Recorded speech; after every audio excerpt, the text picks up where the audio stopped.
Alright guys, welcome back to the reptile room. Today we're going to start working on this and turning it into an enclosure. Who knows, first things first, I got to pull this mirror off and, make sure that we get it sealed up a little bit better. I might just take the tabs off and use a little bit of silicone and press the glass back in and then put the tabs back on. That way I think it would fully seal it and it would look really nice, because I really don't want to have to go over the wood. I don't plan on really having it sprayed directly on there, and I am going to open up to have some vent holes. So we'll have to see, but I do also have this waterproof patch and seal tape. It's really wide. I don't know if I can use this to some degree and help seal this up. Okay, maybe you guys can start to see why I like this piece. I like the finish. I think it looked really nice upstairs, even in a home. So it's got this nice mirror in the back. It's really cool. I'm gonna have to swap this from a lion, maybe a lizard pole or a snake or something like that. But you see this just opens. We do have this here, which I have to figure out how to cut out without really hurting anything else, but I think coming from the back is going to be the way to go. So I don't really want to do a whole lot as far as modification, but I might pull the glass and silicone. Let me see if I can show you what I'm talking about here. I can show it on the door. So right here it sits in a little channel, so if I unscrew that, pull the panel out, I'll just run a bead of caulk around it, real thin, seal it on. That'll help it keep the humidity and whatnot, but we'll see, kind of depends. Alright, you see down here, this also opens, but this is going to stay, and this whole thing will get sealed off. I might do sealer or the caulk around this whole edge here, so that maybe in the future it could be undone, but I don't plan to do that, so I might also try to figure out a way to sneak a little tack from side to side here without it showing. I don't know. I might just try the caulking first, or even cut some of my other acrylic that I have and make another box, but it's 1/2 inch thick, so it'd take up quite a bit of space and it'd be a little bit of a challenge to fit in there. So we'll see what happens with the bottom here. I might just use that other insert. Who knows? Rambling. Okay. I like this crown molding. I think it looks really nice. It's got a nice little molding on the bottom too. It does have some detail. It's really nice. It is solid wood. So, hate to kind of modify it, but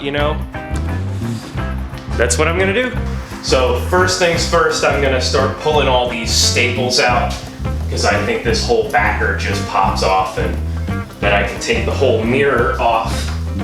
I think it's in 2 pieces since there's plug down here, so I'll just try to pull this off first. It seems like the easiest access, and maybe reuse it, but I kind of want to be able to screw into the back to hold some of the branches and whatnot. It has occurred to me that I have not given dimensions. I haven't even paid attention to how big it was. So let's see, it's wide as a point. It's 24 inches wide, so 2 feet. And this thing is taller than me, but that's not saying a whole lot. 71, 72. Yep, tall, so about 6 feet. Plus we'll have to account for the lighting. I think I want to try to keep it inside, but maybe cut some vent holes, so I'll have to figure out a low pro sort of solution for UVB in there. I might also try to get my hands on some of the lighting that's 24/7 Fluval Sky. I think that one's pretty nice. That's what's on our 75 and in the leopard gecko enclosure. But there you go, there's dimensions of this thing. It's big. I'm gonna take off that mirror.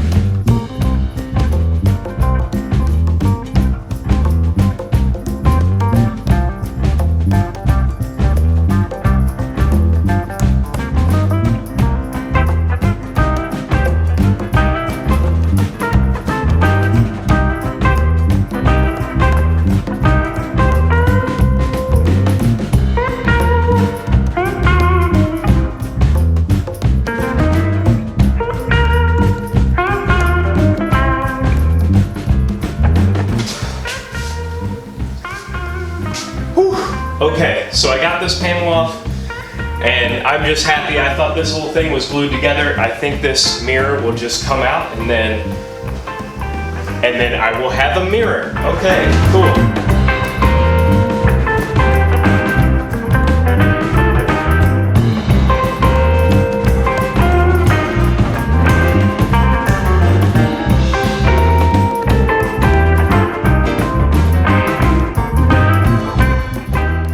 So I got some tape. I was thinking, how am I gonna do this without breaking the mirror? I'm gonna tape the mirror in on this side, and then I'm gonna work my way across, pop the hole back, hopefully it doesn't come off. Maybe I'll try to get this top corner done, and then I'll tape it so it'll help stay.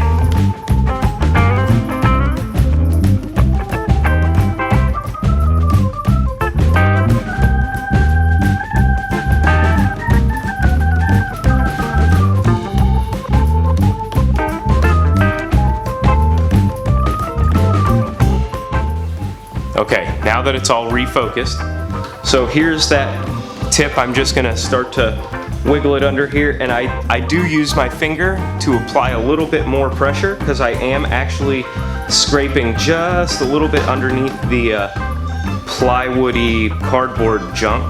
There, I've got it through, and now I'm just gonna hold my finger over it. We're gonna slip the screwdriver through a little bit more, apply a little bit more leverage so that we can do that. And I just hold on to the staples so that I hold on to it, it doesn't fly away. That way I make sure it gets in the trash. Let's do one more.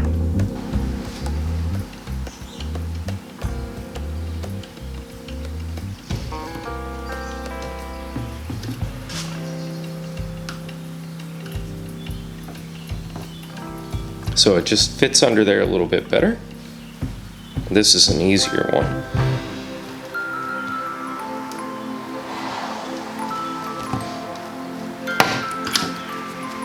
Okay, so it popped out like that. I'm gonna use a little bit more leverage, use my needle nose pliers, and it just comes right out. It's that easy. Okay, I'm gonna keep going. I'm almost done. Throw a little bit more tape up here, pop a few more staples down here. This backer comes off.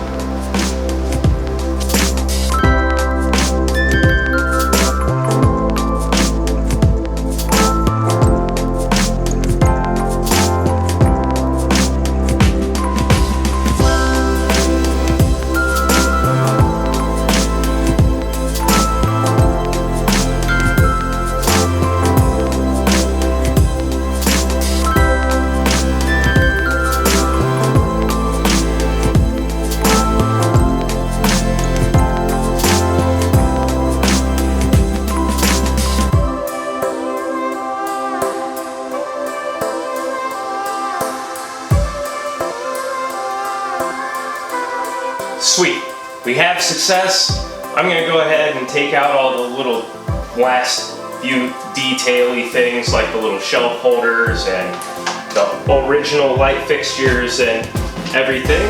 And then we'll bring it in for a closer look, and we'll really develop a game plan.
the back off.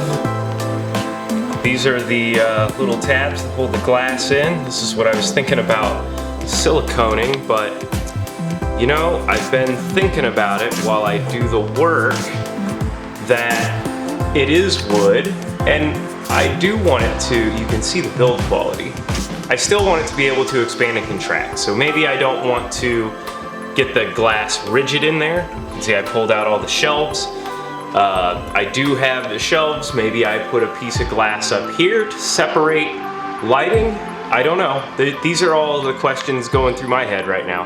I'm gonna leave these magnets in place to hold the door closed. I mean, all the work for the hard part, building the cabinet, making it look nice, that's already done for me. So that's why I'm just looking around now.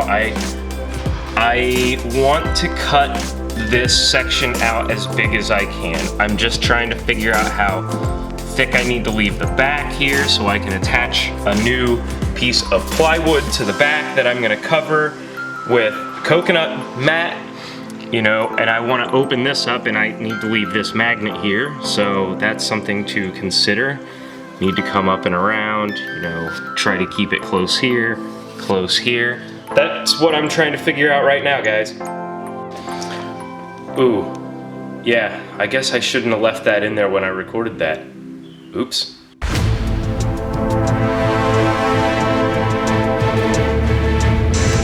Okay, so I think I'm just gonna finish this video out by saying that I'm gonna go ahead and cut this out off camera because it's gonna be pretty challenging. You know, at least I have access from the front and the back now. You know, that's the nice thing that I also like. This door swings all the way open. Well, I hope it fits in the reptile room. I honestly haven't even gone downstairs to measure yet to see. So off camera, I'm gonna do a couple other things, and then that's gonna be it for this video. So I'm gonna figure this out. All right, guys, again, subscribe if you wanna keep up with this. So I'm gonna try to post these maybe every day next week to give you guys a little bit of something else to do if you're getting bored stuck in your house. So that's what I'm doing with this project right now, giving you guys something else to do. Maybe you can even follow along with me and do something like this if you have an extra piece of furniture in your house. I mean, you don't have to put an animal in it, you know, you could just look at it like your plants and whatnot. Maybe even just, this is a good opportunity for people to, you know, get back into their hobbies and whatnot. And this is mine, this is what I would be doing anyway, but I want to show it to you guys now, specifically. All right, guys, we'll see you next week. Subscribe, like, comment. See ya.